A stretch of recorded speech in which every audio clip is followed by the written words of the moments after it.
Hey, it's Jordan. Delighted to be joined by Mathew Hoh. You are a Afghanistan war vet, and you have now made the ballot. So this is a follow-up interview. You've made the ballot as a Green Party candidate for North Carolina's open Senate seat. So obviously that is quite the effort to try and get on the ballot. Talk about what the journey was to get here, how many signatures you needed, all the obstacles that were in your way, and now what being on the ballot means. Yeah, thank you for having me back on with you, Jordan. It's exciting. I'm so grateful and so proud of everybody who've been part of this, the campaign members and the North Carolina Green Party members who got this done. We needed the North Carolina Green Party needed 13,865 signatures to get on the ballot to be recognized as a political party by the state of North Carolina. We turned in almost 22,000 signatures. It Wow. was not an easy process, and something I went into my first time being a candidate, not having this experience, not really understanding how ballot access is a real form of voter suppression. I mean, we have spent most, if not, if not almost all of our effort the last months strictly trying to get these signatures, pen on paper signatures from registered North Carolina voters in order to qualify for the ballot. It's taken a lot of money. It's taken a lot of time, a lot of effort. And it's a mechanism that is purposeful in that, right? I mean, in the sense that it keeps candidates and parties from participating because the burden is so high. Wasn't a case like, all right, let's get some volunteers and we'll give out some clipboards and we'll hit the farmers markets. And it's when you get into it and you start doing it, you realize that this is a massive amount of person hours you need. An organization, and then collecting all these signatures. And we had just to give the people an example of how onerous this is. Uh, we had a team of 5 or 6 people. We had a gentleman who put together a software package for us so that when we got these signatures, we could then go through them and verify ourselves, make sure things were legible, the birth date was correct, the address on the sheet matched what was in the voter registration database for the state. And we have 5 or 6 people who did this for thousands and thousands of signatures. And even with that, only 3 of every 4 signatures we turned in were accepted by the county boards of election here in North Carolina. So, I mean, the burden on, independents or grassroots political parties is really, really intense, and it's deliberate. But we got it done. We had just so proud of our folks who did this. We had it was really Green Party members, socialists, leftists, independents. Less than 5% of the 22,000 signatures we collected came from a petitioning firm. So 95% we did through our campaign and through the Green Party here in the state. And so again, really proud and just really grateful. And now we've passed that threshold. We've got some administrative and legal things to do, the right paperwork to get done. I've got to pay a $1,700 filing fee to get onto the ballot itself. So there's all those steps we still have to do. And we expect challenges from the Democratic Party, or maybe from the State Board of Elections itself, or maybe from some other organization or entity out there that wants to challenge our place in the ballot to protect the status quo. But so we expect that. But we've got past this major hurdle, the big obstacle. And so we're excited to start campaigning full time, right? Be a traditional, normal campaign, not just out there being like, hey, can you sign our sheet for us? But actually speaking to the issues that matter to working families, representing working families, and being a disruption to, the deadly status quo that dominates our political system. And this is an open Senate seat. So you have on the Democratic side a former state Supreme Court judge Mhm. running, and Republican side Congressman Budd, Right. who, from what I could tell, is your dime a dozen Republican, also pretty hefty on the culture war and all that. Yeah. How does a Green Party candidate, now that you're on the ballot, make headway, being taken seriously by the media, being, possibly getting into debates, being competitive? And also, let's face it, the narrative also is that the Democratic candidate would be the first Black woman Right. senator. So how do you kind of become competitive? There's also, I should also say, there's a libertarian candidate as well. Libertarians are on the ballot, so there'll be a 4-person race in the fall, and no possibility of an independent running, because here in North Carolina, excuse me, as I said, we needed 14,000 verified signatures to get on the ballot as a party. If you're running as an independent in North Carolina, you need 83,000 signatures. Wow. So, I mean, I wouldn't even know how you, unless you're Michael Bloomberg, I don't even know how you begin to get that type of volume. So what we do, what we offer, is we are talking about issues that are not going to be spoken about otherwise. I mean, you mentioned the one of the things for the Democratic candidate, Sherry Beasley, is that she will be the first Black female senator from North Carolina, which certainly is an achievement. But it's that type of identity politics, and not even so much in that sense, but more of just the red versus blue. Right, the political identity, the game, the team, the that type of attitude that exists in our politics, that's been such a problem and causes such harm.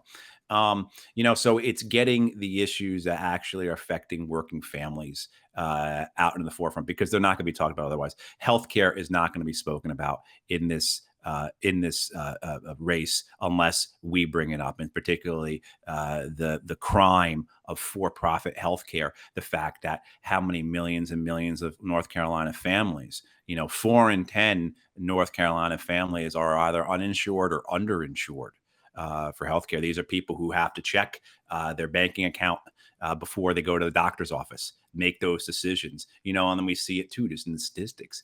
1,200 infants die every year in North Carolina. It's 3 or 4 families a day leave a hospital because their infant has died that day here in North Carolina. I mean, like it's those types of as well as the pandemic and all the other aspects of healthcare we understand, right? Who's going to speak about that if we're not on the ballot? I mean, you can move into the housing issues, the issues with wages, the issues with inflation. No one will be speaking against the corporate control of our economy. No one is going to be speaking against the financialization policies of the United States government for the last 50 years that have put banks and Wall Street in charge of all aspects of our economy, which, of course, as everyone has seen, results in working families, workers having a decline in wages for 45 years now. Right. I mean, so if it's those basic fundamental parts of everybody's life that is dominated by government policy that we can be speaking to.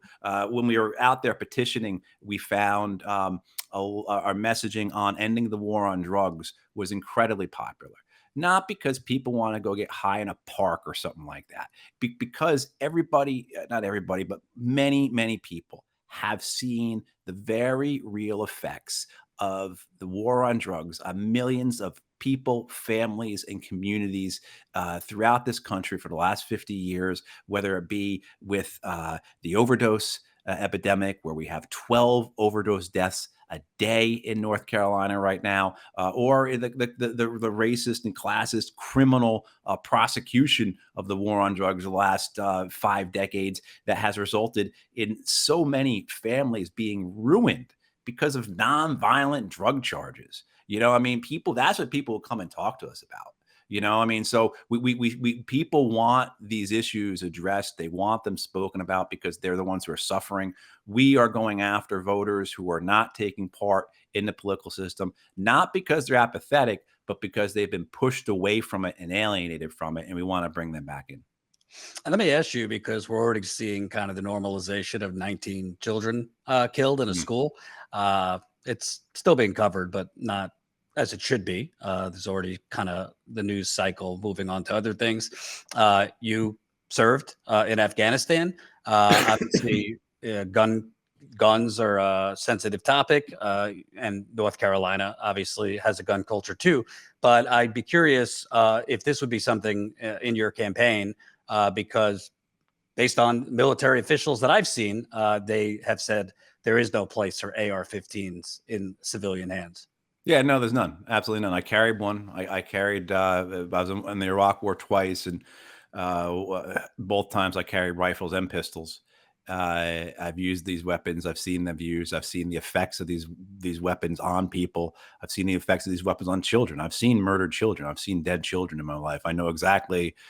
I don't want to say exactly, but I can imagine quite well what the scene in that classroom looked like, because I've seen in Iraq and Afghanistan what murdered children look like.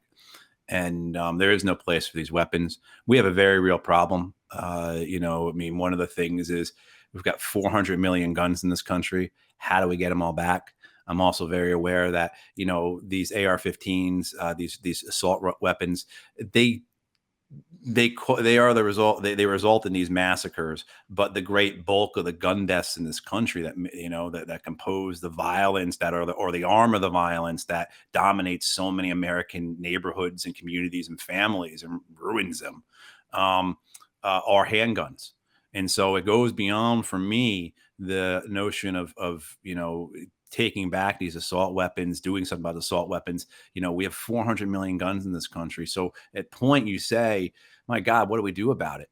But throwing up our hands and saying we can't do anything about it, of course, just leads to more and more of this violence, more and more of these deaths.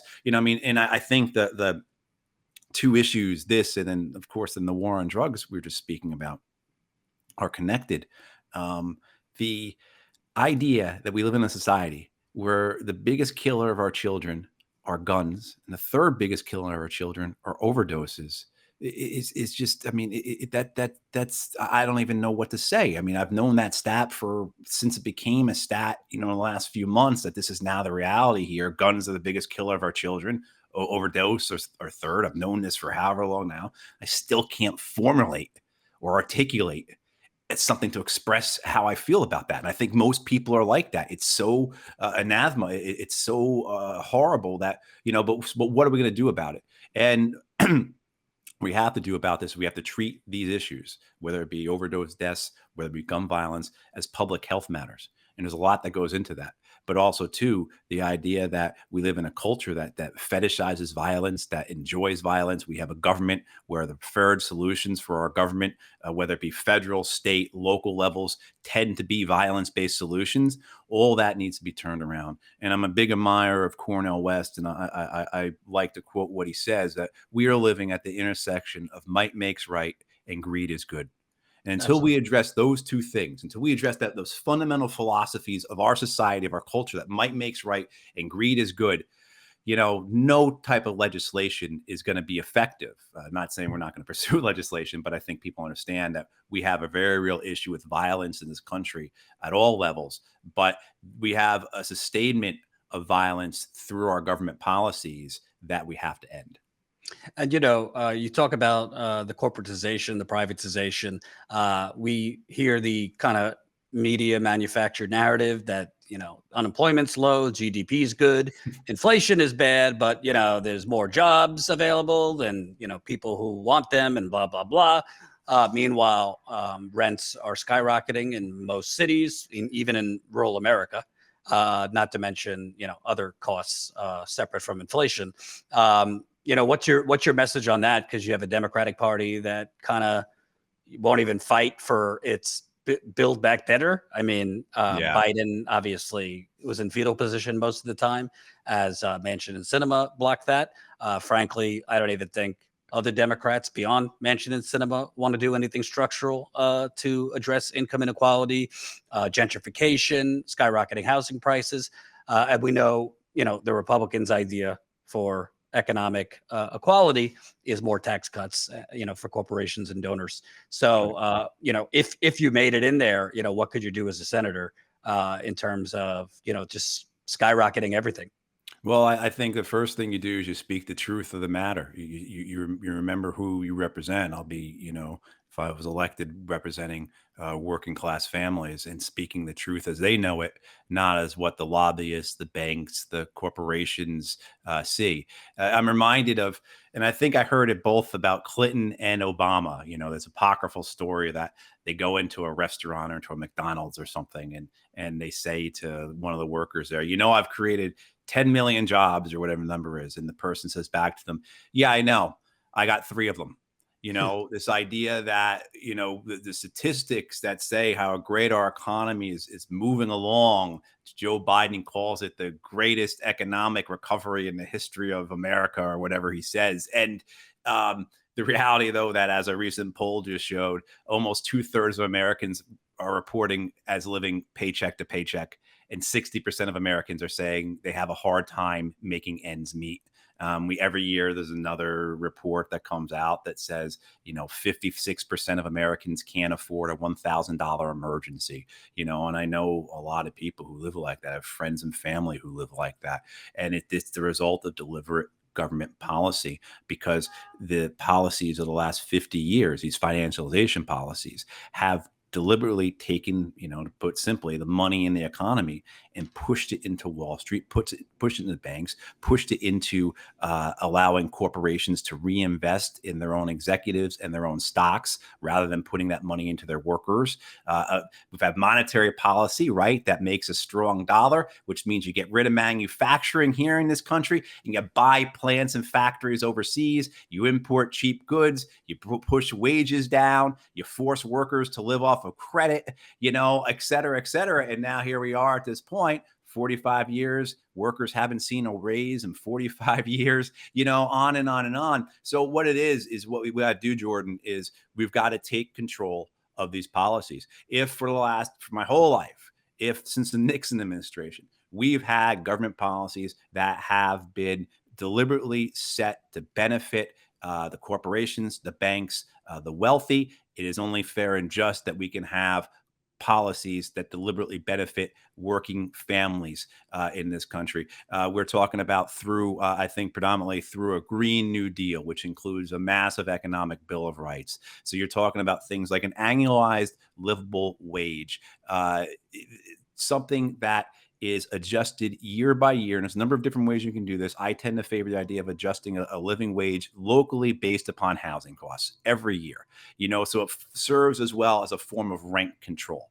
This notion that we have to, if we're true about having healthcare, housing, education, and jobs as human rights, we have to put the policies in place that allow for that. So with education, at some point in our society over history, we've decided that, everyone needs a grade school education. Then it becomes everyone needs a secondary education. And then after World War II, everyone needs as veterans returned home, if you're a white veteran, black veterans didn't get this, but if you're a white veteran, you get to go to college, and it stopped. And meanwhile, society continued to move on. And, so this notion that if we value education, if it is a human right, we have to make it accessible to all. And that's why we support not just universal pre-K, but universal higher education. All these things linked together. You can't really have this economic Bill of Rights as individual a la carte pieces. It ties into as well the climate change issues we're facing, the climate collapse we're experiencing. Because if we do not have these protections for workers now, what things will be like in 25, 30, 35 years as the climate collapse is hitting us very hard. Our nation will not survive that. Just one example, if we don't have protections for housing, if we don't understand housing as a human right, and then do those things to ensure housing for people, in 30 years, when we are losing dozens and dozens of communities up and down our coastlines, and we're having this internal migration from people having to flee from climate. We see it here in North Carolina. I meet people from California who say, we didn't want to deal with the wildfires anymore. That's why we came east. So we have climate migration already happening in this country. If in 30 years, when it is having a mass effect, again, just example of the coastlines, where are those people going to live if we don't have a housing policy that truly reflects housing as a human right, and then has the institutions and the mechanisms in place to ensure that? So those are some of the things we talk about, in the sense that we have to do these things now, not just for the urgency of now, but of course for the urgency of the coming climate crisis. Absolutely. And lastly, I just asked, with all these cascading things, how somebody who served and bravely basically denounced while you were in Afghanistan your service because you were lied to about the reasons for being there, how you deal with just this cascading basically truths that the emperor has no clothes. I mean, you look at the government basically said you're on your own when it comes to COVID. The uninsured, we're not paying for you anymore. Now you have this story that airlines are loosening requirements to get your pilot license because there's a pilot shortage. So kind of like fly at your own fucking risk. I mean, we could go down the list. Right. 19 kids were just killed. Nothing's going to happen really. It must be pretty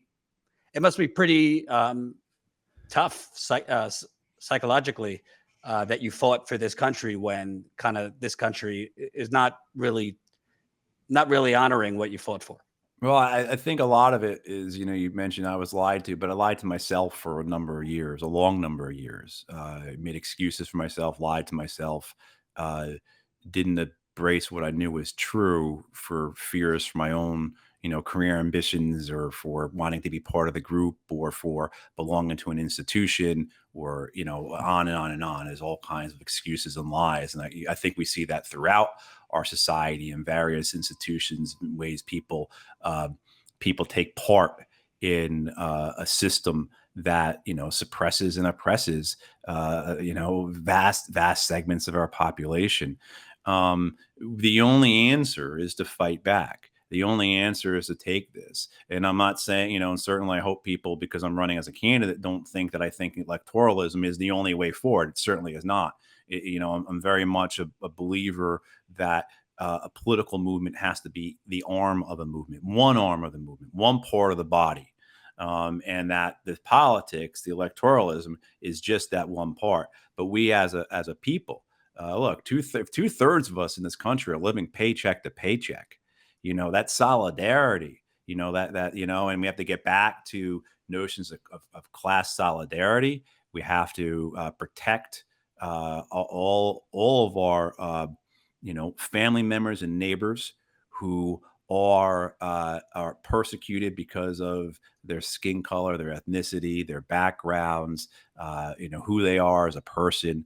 We have to do all those things, but I think we have to unify in a movement that pursues taking back. And I'm hesitant to say take back, because I understand the history of this country, and I don't think we never had it to begin with. So the whole idea that this was some type of democratic republic that was for the people is completely belied throughout the history, right? But this notion that we have to take ownership and control it, because that's the only way it's going to happen. All those things you just rattled off. The only way we make sure that pilots are well trained is by ensuring we have a government that's responsive to the needs of the American people. And one of those needs, of course, are to be able to travel safely on an airliner, right? I mean, like it's a crazy example, but as you said, from that one example, you can extrapolate quite a lot about our society, and the only way we fix that is to fight for it, take it over, and then make it the way we need it to be. Thanks so much. And tell people where they could find out more about your campaign. Sure. Thanks, Jordan. Mathew Hoh for Senate.org. Please go to the website. Please support us. We're up against the two corporate parties here, trying to break the two-party system. And so we can use all the support we can get in the form of donations and volunteers. Thanks again. We'll stay in touch. Thank you. Thanks for watching, and make sure to tune in to Status Coup's daily live stream Monday through Thursday at 5 o'clock Eastern Time and Fridays at 4 o'clock Eastern Time.